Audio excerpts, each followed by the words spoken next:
নমস্কাৰ মণিকাঞ্চন শিল্পী সমাজৰ আৰু পুলিবৰ নামঘৰ কচুগাঁৱৰ হৈ আমি সকলোলৈকে ভক্তিভৰা সেৱা নিবেদন কৰিছোঁ।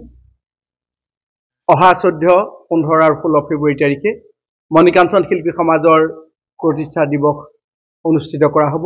এই প্ৰতিষ্ঠা দিৱস পুলিবৰ নামঘৰ কচুগাঁৱত 3 দিনীয়া কাৰ্যসূচীৰে অনুষ্ঠিত কৰা হৈছে।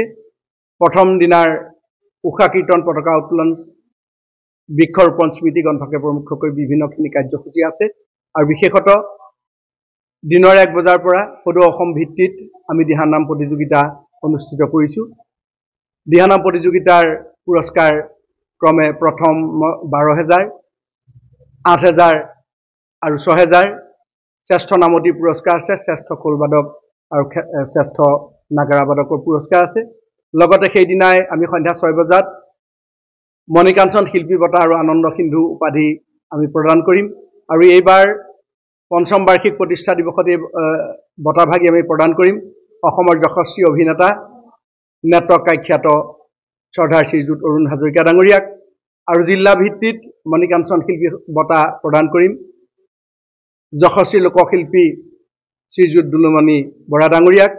মণিকাঞ্চন শিল্পী বঁটা আৰু আনন্দ সিন্ধু উপাধি প্ৰদানৰ কৰা হ'ব প্ৰয়াত বিপিন চন্দ্ৰ বৰগোহাঁই আৰু ইন্দু বৰগোহাঁই সোঁৱৰণিত, আৰু গুণকান্ত গোহাঁই সোঁৱৰণিত মণিকাঞ্চন শিল্পী বঁটা প্ৰদান কৰা হ'ব। লগতে বিশেষভাৱে আমাৰ অঞ্চলৰ বিশেষ পাৰদৰ্শী 10 গৰাকী ব্যক্তিক আমি সম্বৰ্ধনা অনুষ্ঠান কৰিম।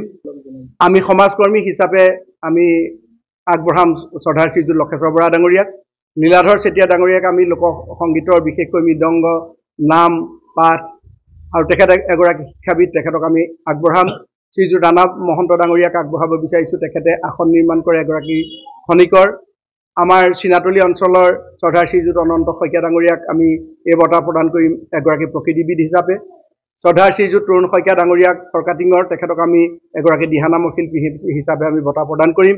আৰু লগতে আমি বঁটা প্ৰদান কৰিম বুঢ়ালিকচনৰ ৰাষ্ট্ৰীয় পুৰস্কাৰপ্ৰাপ্ত খেতিয়ক শ্ৰীযুত পল্লৱ গগৈ ডাঙৰীয়াক, আৰু লগতে DY 365ৰ সাংবাদিক আমাৰ শ্ৰদ্ধাৰ শ্ৰীযুত বেদাংগ তামুলী ডাঙৰীয়াক আমি সংবাদকৰ্মী হিচাপে আমি এই বঁটা প্ৰদান কৰিম। লগতে এই নামঘৰৰ নামঘৰীয়া সংস্কৃতি সাধক শ্ৰদ্ধাৰ শ্ৰীযুত মহেন ফুকন ডাঙৰীয়াক আমি সম্বৰ্ধনা জনাম।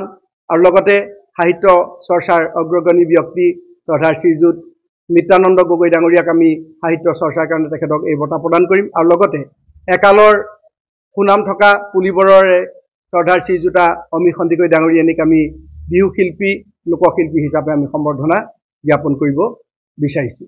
লগতে শেষৰ দিনা 16 তাৰিখে আমি এখনি শিশুৰ ভাওনাও অনুষ্ঠিত কৰিম, ৰাৱণৰ মুক্তিযজ্ঞ। আৰু এই মুক্তিযজ্ঞৰ নাটভাগীৰ পৰিচালনাৰ দায়িত্বটো থাকিব মণিকাঞ্চন শিল্পী সমাজ। গতিকে আৰু লগতে আমি দ্বিতীয় দিনীয়া শ্ৰী শ্ৰী খনিকৰ পুথি ভাগো আমি পাঠ কৰাৰ চিন্তা কৰিছোঁ, যাতে আমি সমস্তই ভগৱন্তৰ চৰণত সেৱা লৈ আমি আগুৱাই যাব পাৰোঁ, এই আশা ৰাখিছোঁ। আমি সকলো লোকে হয়তো আমি চিঠি পত্ৰ দি নিমন্ত্ৰণ জনাব পৰা নাই, ছ'চিয়েল মিডিয়াৰ যোগেৰেও আমি নিমন্ত্ৰণ জনাইছোঁ। আৰু আপোনালোকৰ চেনেলৰ জৰিয়তে আমি সকলোকে গোলাঘাটবাসী তথা অসমবাসীক আমি আহ্বান জনাইছোঁ যে পুলিবৰ কচুগাঁও নামঘৰত সকলোৱে সমবেত হৈ আমাৰ মণিকাঞ্চন শিল্পী সমাজ কচুগাঁওবাসীক উৎসাহ উদ্দীপনা যোগোৱাৰ লগতে উঠি অহা প্ৰজন্মক যাতে আমি আগবঢ়াই নিব পাৰোঁ, সকলোৰে আমি সহায় সহযোগিতা আটাইকেইদিনৰ অনুষ্ঠানত আমি কামনা কৰিছোঁ।